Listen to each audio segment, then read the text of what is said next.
नमस्कार, मैं यशपाल हंस करनाल से लिए हुए ज्योतिष पर चर्चा पिछले दिनों चल रही राहु पर वार्ता को कंटिन्यू करूंगा।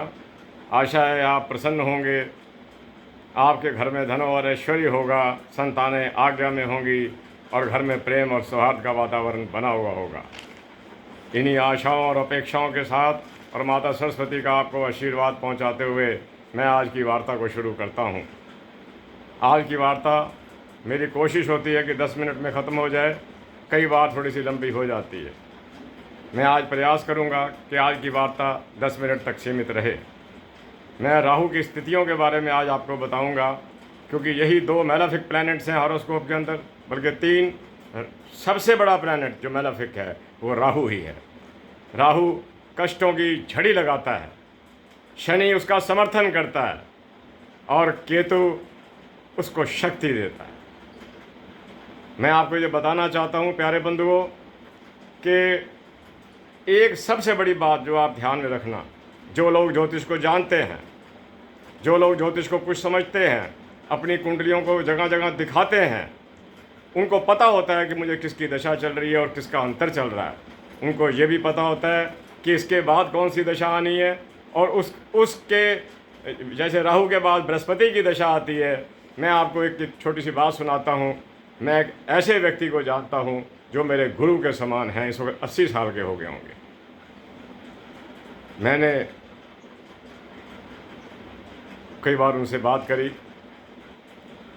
उन्होंने कहा कि जब मैं राहु की दशा में आया तो मेरी स्थिति बड़ी ख़राब हुई। वो उस वक्त भी कॉलेजेस के अंदर थे, उनकी विद्या छूटी, स्थिति यहाँ तक पहुँची कि उनका माता पिता से अनबन नहीं बल्कि माता ने बोलना छोड़ दिया, क्योंकि उनका राहु ठीक परिणाम नहीं दे रहा था जैसे ये करता है। उसके बाद आप देखिए, उन्होंने अपने पिता के व्यापार को संभाला, क्योंकि पिता उसके रोगी रहते थे, लेकिन व्यापार को भी कहते हैं कि मैंने कोई ब्यूटीफुली नहीं संभाला। मेरी नीयत स्पष्ट नहीं थी। मैं चाहता था कि मैं ओवरनाइट कमा लूँ, ये कर लूँ। चलो, राहु की दशा भी निकल गई। राहु की दशा उनको जब निकली है तो वो 23 वर्ष के हो चुके थे। मेरे आदरणीय हैं वो। इस वक्त हम उनको जब मिलते हैं, मैं उनके चरण स्पर्श करके मिलता हूँ। कोई कारण तो ऐसा रहा होगा, मैं आपको बताता हूँ। उन्होंने मुझे बताया कि उसके बाद मुझे बृहस्पति की दशा शुरू हुई। मुझे कदा पता नहीं था, क्योंकि वो ज्योतिष तब नहीं ना ज्योतिष में थे, ना ही वो उस वक्त वो इस टॉप क्लास बिजनेस के अंदर थे। उन्होंने मुझे बताया कि मेरा बृहस्पति अष्टम भाव में बैठा हुआ था, अच्छी स्थिति लेकर बैठा हुआ था। चूँकि अष्टम घर धन नहीं देता, मैं फिर दरिद्र का दरिद्र ही रहा। लेकिन मेरे सबसे ज़्यादा जो फ़र्क पड़ा वो ये था कि मेरे माता पिता से संबंध बहुत सुधरे। मेरी कहीं ना कहीं पढ़ाई फिर शुरू हुई, और मेरे अंदर जो बुरी आदतें व्याप्त हो गई थी वो बृहस्पति ने ज़रूर ख़त्म कर दी। लेकिन बृहस्पति मुझे कुछ दे नहीं सका, क्योंकि वो अष्टम भाव में बैठा हुआ था। यही स्थिति तब होती है अगर बृहस्पति वक्री हो या अस्त हो जाए। अष्टम में होता या द्वादश में होता तो कुछ ना देता। बृहस्पति ने भी कुछ नहीं दिया। उसके बाद वो कहते हैं धीरे धीरे शनि शनि मुझे शनि की दशा लगी। शनि की दशा के बारे में वो बता रहे थे मेरे को कि तब वो ज़रूर रहे होंगे, मेरा ख्याल है कि 40 के आसपास या उससे कुछ कम। कहते बृहस्पति शनि की दशा लगी। शनि की दशा के अंदर ये ज़रूर हो गया, क्योंकि शनि उनका बहुत प्रबल मैंने पाया। तीसरे घर का शनि बहुत पावरफुल हो जाता है कि उनका कारोबार चल निकला, उनके बच्चे बड़े हो चुके थे, उनके विवाह उन्होंने कर लिए। मैं आपको राहु के बाद की बातें बता रहा हूँ, आपको अच्छी लगेंगी, इनको सुनिएगा, बड़े ध्यान से सुनिएगा, कि जो ज़रूरी नहीं कि राहु में से छूटे हम कहीं और नहीं पकड़े जाएंगे। अब आप देखिए, सुनिए उनकी बात। तो शनि की दशा में ये हो गया कि घर के खर्चे निकलने लग गए, बच्चों की पढ़ाइयाँ होने लग गई, और धीरे धीरे मैंने बच्चों के विवाह आदि का भी पैसा इकट्ठा करके उनका विवाह कर दिया। लेकिन मकान बनने में बड़ी दिक्कत आ रही थी। अब उसकी बताऊं, शनि की दशा के ख़त्म होते ही वो बुध की दशा में आए और यहाँ से उनके जीवन का एक निर्माण शुरू हुआ। वो जितनी विद्याओं को पढ़ के आए थे, क्योंकि वो हमसे सीनियर थे पढ़ाई के अंदर, उनका ज्ञान हमसे कहीं ज़्यादा था। अब बुध देखो, बुध उनका छठे भाव में बैठा हुआ है, धनु राशि के अंदर। धनु राशि का मालिक बृहस्पति अष्टम में चला गया, यानी कि अष्टम घर बिल्कुल खाली हो गया, छठा घर बिल्कुल खाली हो गया। और बुध महाराज वहाँ पर धनु राशि, ज्ञान का मालिक, ज्ञान के मालिक की राशि में आकर बैठ गया। और छठा घर जो होता है, छठी डायरेक्शन, यानी कि पूर्व से लेकर छठा भाव आप देखिए, वो बुध का ही है।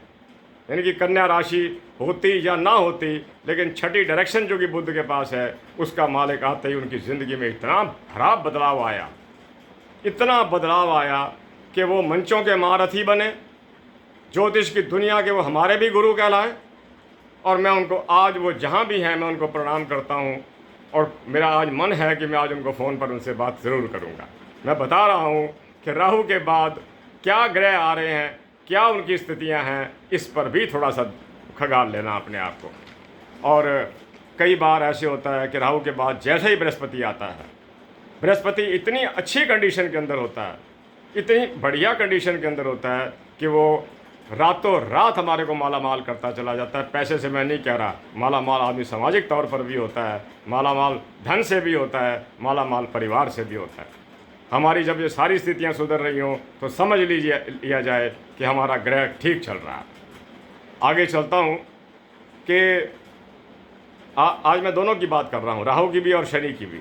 मेरे पास सिर्फ आज एक ही पेज है, उसी पर मैं चर्चा करूँगा, क्योंकि 7 मिनट तो मुझे इसी बात को करते करते ही हो गए। आगे शनि की मैं बात करता हूँ। 8वें घर में बैठा हुआ बृहस्पति हम बुरा नहीं मानते। 8वें घर में बैठे हुए बृहस्पति की प्रथम दृष्टि द्वादश पर, दूसरी उसकी चली जाती है वाणी स्थान पर, धन स्थान पर, और तीसरी चली जाती है मकान के स्थान पर। वो ये चीज़ें देता है और हमारी पैतृक संपत्ति की देता है और देकर रहता है। शनि अगर 8वें घर में बैठ जाए, मेरी बात को बड़े ध्यान से सुनना, अक्सर आपने कुंडलियों में देखा होगा, महाराज शनि अष्टम घर में बैठे हैं।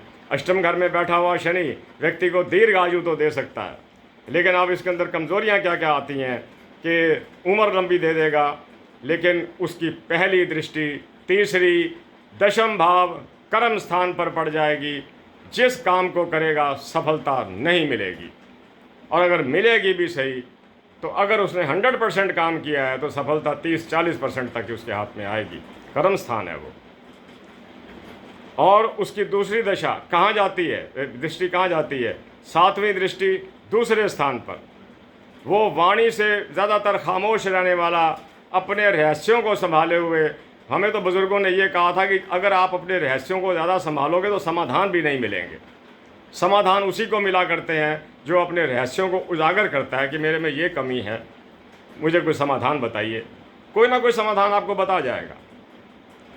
अगर तीसरी दृष्टि उसकी कहाँ जाती है वो आप देख लीजिए, 7, 8, 9, 10। फिर वो आया वहाँ पर, कहाँ पर? बुद्धि स्थान पर। यहाँ पर आकर वो बुद्धि पर भी आघात करता है। ऐसा आदमी क्या करता है, उसके अंदर घृणा और द्वेष का भाव भर जाता है। वो क्या करेगा? छोटी छोटी बातों को सोचता रहेगा, ये व्यक्ति मेरे लेवल का नहीं है, ये बड़ा है, ये छोटा है, ये चीज़ें आती हैं। सीधा 7वीं दृष्टि वहाँ गई और 10वीं दृष्टि पंचम पर आई। एक ये कमी आती है अगर अष्टम भाव के अंदर शनि बैठा हुआ हो। और ऐसे व्यक्ति निकृष्ट बातों को, जो पर निंदा पर आधारित हों, उनको करके बड़े खुश होते हैं। आप इन चीज़ों से बचने के लिए, अगर आपकी कुंडली के अंदर ये चीज़ें आ रही हैं कि शनि डिस्टर्ब हुआ पड़ा है, राहु डिस्टर्ब हुआ पड़ा है, ये 2 ग्रह ऐसे हैं, इनको भी कोई अभिशाप है कि इन्होंने डिस्टर्ब ही रहना है। आप मेरी इसी बात को मानना, थोड़े से अल्प खर्चे के अंदर 8-10 पताशे, 4 पताशे, 6 पताशे हर शनिवार को रख के आना पीपल के नीचे। शाम को रखिएगा, शाम के वक़्त महाराज शनि का वास हो जाता है वहाँ पर, और रखिएगा। राहु का मैंने आपको बता रखा है कि राहु अगर कुंडली में ख़राब है तो बिल्कुल स्मैश करता है, ओवरनाइट फॉल डाउन देता है व्यक्ति को। उसका उपचार मैंने बता रखा है कि आप गोमेद धारण कीजिए। मैंने कल भी बताया था कि हम उस ग्रह की का बिल्कुल नग नहीं पहनने देते जो कुंडली के अंदर डैमेज्ड हो या ठीक ना हो, लेकिन राहु का पहनाते हैं, क्योंकि राहु का नग गोमेद राहु की किरणों को विड्रॉ करता है, वापस फेंकता है, बाकी सब स्वीकार करते हैं। इसलिए गोमेद पहन लेना चाहिए। भी कल भी मैंने आपसे जिक्र किया था। देखिए, समझिए, मैं वही किताब बातें लिख कर लाता हूँ जो मैं ग्रंथों में पढ़ता हूँ। ये काफ़ी कुछ उन लेखकों का है जो आज से 100-200 साल पहले आए और तब प्रिंटिंग का ज़माना शुरू हो गया था, उनकी किताबें छप गई, बाद में बहुत अच्छे तरीके से छपी। अगर किसी का 11वें भाव के अंदर राहु बैठा हुआ हो, बहुत से लोगों का बैठा होता है, उस व्यक्ति के अंदर धन कमाने की लालसा रहेगी, लेकिन साधन नैतिक है या अनैतिक वो इसकी कोई चिंता नहीं करेगा। दोबारा सुन लीजिए, 11वें घर में किसी भी राशि में बैठा हुआ राहु व्यक्ति को धन कमाने की अति लालसा दे देता है, लेकिन वो ये नहीं सोचता कि क्या ये नैतिक है या अनैतिक है। वो अनैतिक धन भी कमाएगा जो किसी दिन उसके लिए काल का रूप बनकर सामने आएगा, क्योंकि राहु का दिया हुआ धन किसी को पचता नहीं, फलता नहीं, फलीभूत नहीं होता। मेरे प्यारे बंधुओं, ये एकादश की बात थी, अब मैं आपसे द्वादश के राहु की बात करता हूँ। ये बड़ी इंपॉर्टेंट है। मैंने कल भी बताया था ना कि 9वें भाव में बैठा हुआ राहु व्यक्ति को काउंसलर तो बना देता है, दूसरों को सलाह देने वाला, लेकिन खुद सलाह नहीं मानता किसी की। और द्वादश भाव में बैठा हुआ राहु, 12वें घर में बैठा हुआ राहु, यानी छठे में केतु आ गया, रोग देगा। छठे भाव में केतु का मतलब ये है कि मंगल ही छठे घर में बैठ गया। छठा घर रोगों से संबंधित है। ऐसे लोगों को ब्लड रिलेटेड प्रॉब्लम्स हो सकती हैं, उनको अपने लिवर की ख़ास तौर पर विशेष ध्यान रखना चाहिए। मेरे प्यारे बंधुओं, 12वें घर में बैठा हुआ राहु 12वें घर में बैठ गया। जब छठे में केतु है तो राहु 12वें में चला गया, सीधा 12वें के अंदर। उस व्यक्ति की इच्छाएं बड़ी रहेंगी, लेकिन उसका दाम्पत्य के बारे में शास्त्रकारों ने क्या लिखा है, मैं इंग्लिश में आपको बताता हूँ कि in their वेडेड life daily dispute in bedroom life. उनके वैवाहिक जीवन के अंदर प्रतिदिन रात्रि को शयन कक्ष में झगड़े होंगे। इस बात को समझिएगा आप कि 12वें घर के अंदर राहु बैठा हो तो शयन कक्ष में झगड़े होंगे पत्नी के साथ, संभावित हैं। वो समन्वय और प्रेम नहीं बन पाता। ये थी आज की द्वादश की बात कि उसकी कि ऐसे व्यक्ति जिसका द्वादश में राहु हो, अब उसकी दृष्टियां आप देख लीजिए। 5वीं दृष्टि द्वादश से वो सीधी सुख स्थान पर डाल रहा है, चौथे घर पर। 12वें से आप वापस आइएगा चौथे की ओर। चौथा घर हमारा मकान से रिलेटेड होता है। अगर ऐसे लोगों का मकान बन भी जाए तो वो भी लोन पर बनेगा और उसकी किस्तें बड़ी मुश्किल से उतरेंगी। 7वीं दृष्टि उसकी हो गई बीमारी स्थान पर। 9वीं दृष्टि उसकी हो गई अष्टम स्थान पर। और अष्टम स्थान व्यक्ति को अपनी पैतृक संपत्ति से वंचित करता है अगर राहु की दृष्टि पड़ जाए तो। अगर वहाँ कोई ग्रह ना हो तो राहु अकेला वहाँ का मालिक हो गया। तो आप इस चीज़ का भी ध्यान रखना। सबसे बड़ी बात यह है कि द्वादश में बैठा हुआ राहु व्यक्ति को अपने बुजुर्गों का आदर करने की नौबत स्थिति ही नहीं देता। उसको कुछ इस बात की समझ नहीं आती कि दे आर दी एसेंशियल, ये मेरे बुजुर्ग हैं और मेरे जीवन का बड़ा एसेंशियल पार्ट है, इनको वो मान और सम्मान दिया जाए जो कल को मैंने प्राप्त करना है अपने बच्चों से। वो संस्कार नहीं आ पाते। ये बहुत बड़ी एक मैंने वो देखी है। एक बात मैं आपको और बताता हूँ। 12वें घर में बैठा हुआ राहु व्यक्ति को बहुत ज्ञानवान भी नहीं बनने देता। जैसे कई लोग बड़े क्विक होते हैं, समझते हैं हर बात को, नहीं होने देता। आगे चलता हूँ। जिसकी कुंडली के अंदर, ये बात बहुत सुनने और समझने वाली है, जिसकी कुंडली के अंदर शनि और राहु इकट्ठा हो जाएं, किसी भी भाव के अंदर, किसी भी स्थिति के अंदर, किसी भी भाव में, किसी भी स्थिति के अंदर शनि राहु इकट्ठा हो जाएं, उस व्यक्ति के अंदर द्वेष की, जेलसी जिसे कहते हैं, वो कूट कूट कर भरी होगी। मैं यहाँ तक आपको बता देता हूँ कि घर के व्यक्ति एक दूसरे की तरक्की बर्दाश्त नहीं कर सकेंगे। भाई भाई तो खैर नहीं करते कई बार, इससे ज़्यादा मेरे से ना करवाओ। बिल्कुल जिन लोगों को उसकी तरक्की देखकर नृत्य करना चाहिए, वो भी द्वेष में खड़े हो जाते हैं। शनि और राहु अगर कुंडली में इकट्ठा हो तो व्यक्ति दूसरे की तरक्की ना देख सका, अरे तरक्की कर गया, अरे ये तो ठीक नहीं हुआ। इसको सुनिश्चित समझिएगा आप। अगर अष्टम भाव के अंदर शनि और राहु इकट्ठा हो जाए,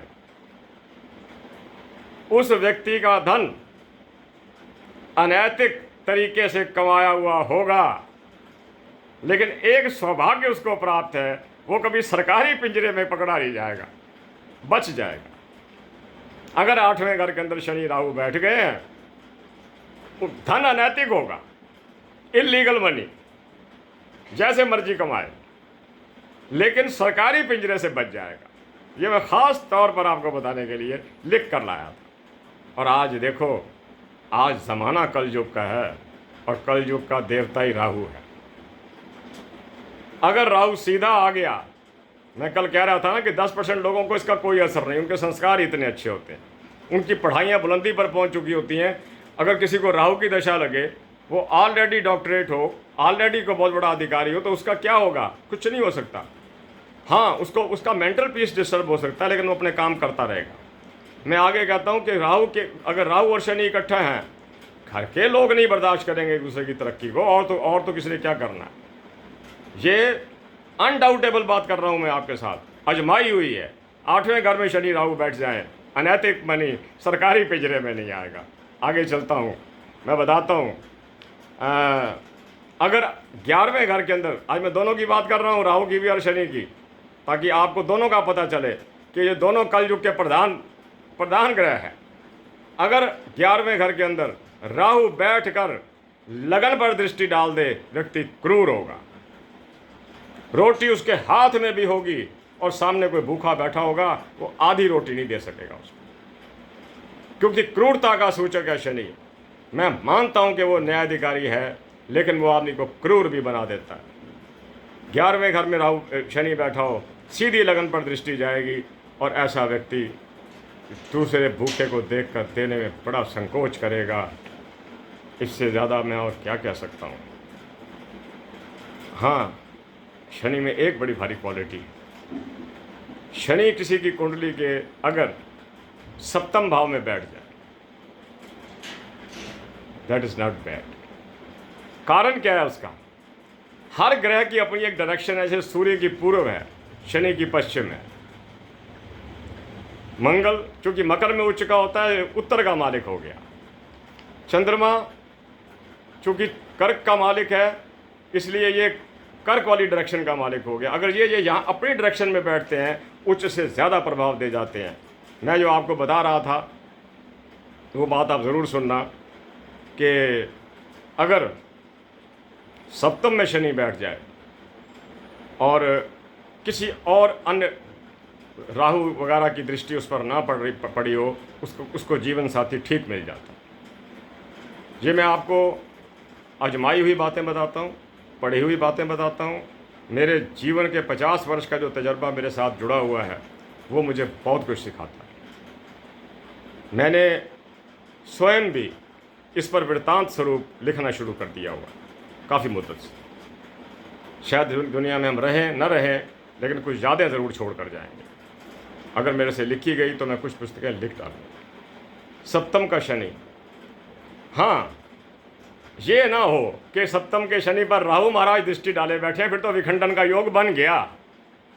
मैं कल भी बताया था, शनि सप्तम में हो या राहु सप्तम में हो, वो शनि से दृष्ट हो या वो राहु से दृष्ट हो, और एक काम कहीं और हो जाए, सप्तमेश अष्टम में चला जाए, तो आप समझिए ये विवाह फलीभूत होगा या नहीं होगा, इस पर संशय खड़ा हो जाएगा। मेरे प्यारे बंधुओं, 19 मिनट होने को आया, मैं बात को यहीं ख़त्म करता हूँ और आपको ये बताता हूँ महाराज शनि कहाँ सबसे ज़्यादा श्रेष्ठ हैं और किस स्थिति में श्रेष्ठ है। राहु की श्रेष्ठता तो संशय के दायरे में आती है। हाँ, दशम भाव में ये व्यक्ति को राजनीति में या चतुराई में ले जाता है। वो अपने आप को, अपने स्वार्थ को आगे रखकर, जिसका दशम में हो, सुनिएगा, अगर दशम भाव में किसी का राहु बैठ जाए, वो अपने स्वार्थ को लेकर शत्रु के घर जाकर उसको नमन करके अपनी बात मनवा आएगा, जिससे वो सारी ज़िंदगी उसके संबंध अच्छे नहीं रहे। इतना करा देता है राहु, देखो। वरना कितना मुश्किल है शत्रु के घर चले जाना, प्रणाम करना और अपनी अपनी जिज्ञासा प्रकट करके अपना काम निकलवाना। मैं आज शनि के बारे में बता रहा था। शनि सबसे ज़्यादा श्रेष्ठ है अगर तीसरे घर में अकेला बैठ जाए। इससे ज़्यादा पावरफुल प्लैनेट कहीं नहीं मिलेगा, क्योंकि लोहा ताकत पुरुषार्थ के घर में बैठ गई। वो व्यक्ति पुरुषार्थी होगा और जीवन में सफल होता चला जाएगा। मेरे बंधुओं, आज की बात को यही ख़त्म करता हूँ। वीडियो बहुत लंबा होता जा रहा है। अगर मैं सोचता हूँ कई बार कि चलो डिवाइडेड पीसेस के अंदर मैं इनसे बात करता रहता हूँ। आपका मैं बहुत धन्यवादी हूँ। आपकी कमाल की सब्सक्रिप्शन, आपकी लाइकिंग्स मुझे अच्छी लगती हैं। मैंने कल आपसे निवेदन किया था कि अपने डेट ऑफ बर्थ मेरे कमेंट्स बॉक्स में मत डालिए, वहाँ हम नहीं देखते। आप सीधे तौर पर अपना डेट ऑफ बर्थ मेरे व्हाट्सएप नंबर पर डालिए। उसके बाद मैं आपसे बताऊंगा कि आपको क्या करना है। एक छोटा सा ऑफिस मेंटेन करता हूँ। छोटा सा क्यों कहूँ, मैं ठीक कहूँगा। भगवान की बड़ी कृपा है। माता सरस्वती हर रूप में मेरे साथ है। मुझे यूँ लगता है कि आज मैं इस आयु में भी इसी की कृपा से हूँ। अपने दोस्तों की फ़ोटोज़ मेरे जब दिमाग में घूमती हैं, मैं कईयों को मिसिंग पाता हूँ कि है नहीं। मैं फिर माँ से कहता हूँ कि माँ, जब तक मुझे रखना, अपनी वो शक्तियाँ मुझे देते रहना कि मैं अपने लोगों से बातें कर सकूँ, जो आज मुझ पर इतना विश्वास कर रहे हैं, मुझे एक अपना गुरु समझ रहे हैं। मैं किसी का गुरु नहीं हूँ, बिल्कुल नहीं। आप मेरे गुरु हैं। मैं आपको आशीर्वाद और शुभकामनाएं देता हूँ। और जो शनि के बारे में और राहु के बारे में मैंने आज आपसे चर्चा करी, ये भी महत्वपूर्ण कम नहीं है। और मेरी कोई वार्ता महत्वपूर्ण ऐसी नहीं होगी जो महत्वपूर्ण ना हो। इसी के साथ मैं करनाल से यशपाल हंस आपसे आज्ञा चाहता हूँ। जय जगत, जय भारत, नमस्ते, नमस्कार, शुभकामनाएं।